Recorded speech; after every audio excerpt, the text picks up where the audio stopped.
This is a song. It's about me and my feelings.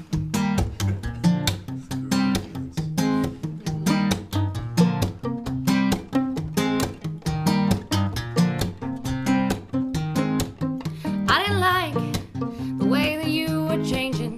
You didn't like me half the time. It wasn't right. Well, I could feel it raging, but ain't it funny how you still feel like mine?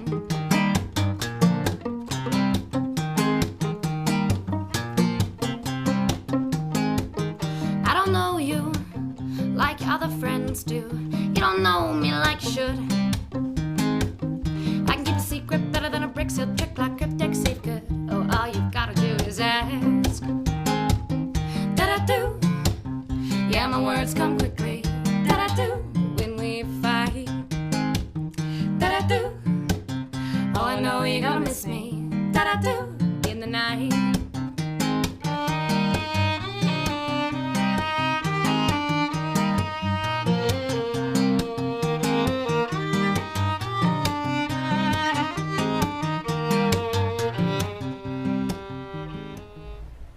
Okay, we are here at Calgary Folk Fest down by the river with Amelie Patterson. Amelie, how are you doing today? I'm great, thank you. Delighted to be here. So just wanted to say that that set was fantastic and you did an amazing job. Thank you. Thank you so much. I want to know, first and foremost, how this whole passion for music started with you. Like, did you have it as a kid, or is it something that came on later on in life? It was very present in my childhood. We always had music playing in the house, and I specifically think of road trips. We would have music was a big part of road trips, and we'd pack everyone in the Suburban, and I have two older brothers, and we'd drive down to the coast or something like that, or to the Gorge, Oregon, and we would just have music going all the time. And I talked a lot about lyrics of songs with my mom, and it was never something that when I was a kid I was like, I want to be a singer. Oh, that's not true, actually. I did say that as a kid.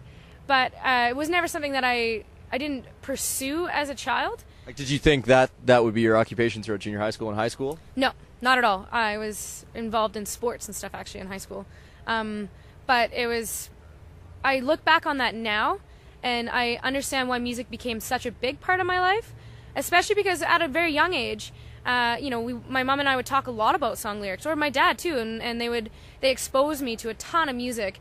And I always say with my mom, I think that it takes a very special kind of person to have the patience to let a 10-year-old just put a song on repeat and just belt it out on a car ride, and then repeat and belt it out again, and she'd be like, go for it, girl, sing it. We just drive along singing like Jewel. Oh my God, I listened to so much Jewel. Tracy Chapman. She had a lot of like Motown and stuff like that. So I guess it was never something that at a young age I was like, boom, that's what I'm after. I more just loved where music would take me emotionally and in my mind. Really, I could like really escape, kind of go, I'd imagine music videos and stuff like that. Or I started running a lot too, and I was kind of like probably 10, 11, I started to run, and it was just an excuse to listen to music. Yeah. So you are a fellow University of Victoria graduate. During your time at UVic, did you play any gigs there, or did you think that you would be developing into this unreal career that you have right now? Yeah, I used to play a lot of music at parties. At some point around, because everyone parties a little bit in university. Never. At some point, someone would pass a guitar and they'd be like, all right, off you go. And I would play for hours. You would have to pry the guitar out of my hands. Like, I would just play and play. And I really do credit my friends for pushing me to go into music, because even while I was doing my degree, they were like, what are you doing? Why don't you... And I would try out new songs that I'd written on groups of friends at parties, and they'd be like, that's really good. Like, what are you... So I would do kind of open mic nights, and I think in my mind I had sort of checked out of my biology degree in the last maybe like 2 years of school. So the goal was, you were saying earlier that you wanted to get into vet school. How was that to just shut the doors on that and open it up for this music career? It was a lesson in commitment, that's for sure, because I'm a very goal-oriented person, and when I was gunning for vet school, I worked really hard. I volunteered a ton at the SPCA, I volunteered a ton with vets. I did a wildlife rehabilitation internship. That was amazing. And I just really threw myself into it. And so what were your thoughts when they took those rabbits out of you? yeah, I don't know, because at the time I was doing a lot of ecology stuff too, so there's merit to both. Oh yeah, that's true. Yeah. But no, I'm a total bleeding heart. I was like, save the bunnies. Yeah. But basically, when I decided to make the move from gunning for vet school and going to music, it was a really crazy realization. I just kind of asked myself, if it was a perfect world, what would I be doing? What do I need to be happy? You know, and I thought I'd worked really hard on an application for vet school, and I had strong references and decent marks. And so when I was asking myself that, I kind of called my dad and I said, you know, what if I get in and this is that turning point? You go down the road one way versus the other, and you look back and think, why didn't I try music out? And so when I did, when I decided to go into music, I jumped in absolutely head first. I was like, well, go for it. So didn't touch any extra courses for like a master's or anything like that? It was full bore into... No, and it was a really interesting thing, because when I call it when I slipped into music, because when I was a student, a science student, I remember feeling in my classes, I would look around, I'm sure everyone gets this to some extent, but I was like, wow, like these people are scientists. They are asking the right questions and they're genuinely curious about the answers, whereas I was just memorizing stuff to get through, you know, to get the mark that I needed. There were some classes that I obviously adored because it's a very interesting degree, but I remember feeling like a major imposter, especially my first couple years. And as soon as I got into music, I was like, wow, I'm not an imposter here, I just don't know anything yet. And that was my biggest goal for my first year in music. We spoke about this earlier. I kind of made a contract for myself for my first year of music to basically set some goals, and if in a year's time, if I had done what I said I was going to do and I enjoyed it, then write a new contract with myself and keep at it. And so we're coming up on I guess in August I'll sign my third contract with myself. It's not a physical signing. I don't sit down and like, good job, Emmy. But on this, you know, third hypothetical contract, what are the goals that you have set for yourself for this coming year or the half year that's left? More festivals, more festivals, absolutely. More bigger gigs, more gigs with bands, because I play a lot of solo gigs, but I just really enjoy the feeling on stage with other musicians and feeding off their energy, and I just really love that. I want to write a lot more.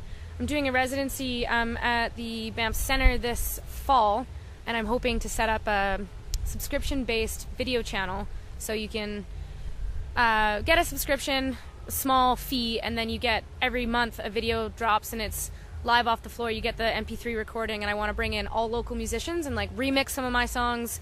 It's just all about collaboration.